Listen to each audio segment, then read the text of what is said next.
Hey guys, it's Aggie K, Money Mindset Mentor, and I am going to share with you my perspective on self-confidence and how it's built.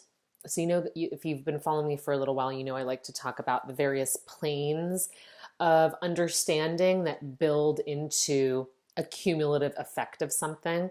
And the first plane being the physical plane. So, if we're talking about self-confidence, here's the breakdown.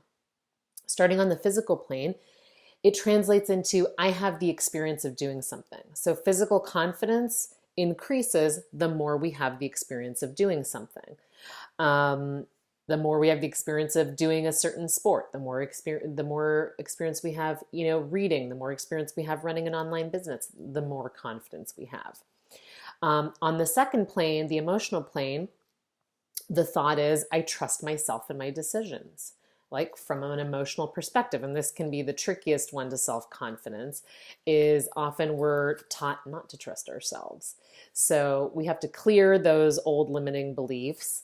Look at one of my many other hundreds of videos to find that.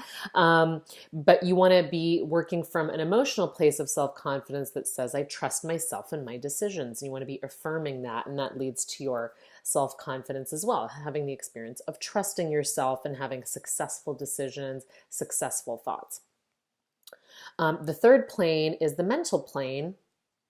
And that is about the experience of succeeding. So you've already had the experience of succeeding in your neural pathway or in your thoughts, and you're used to that. You have the expectation to succeed.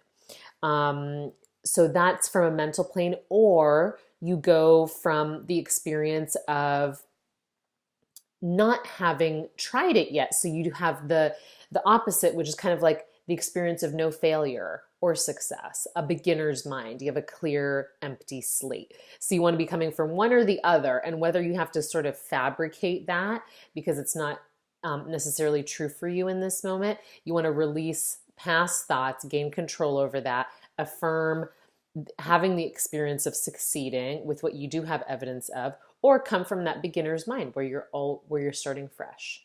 Like kids who have, just an internal confidence because they haven't had the experience of failing yet.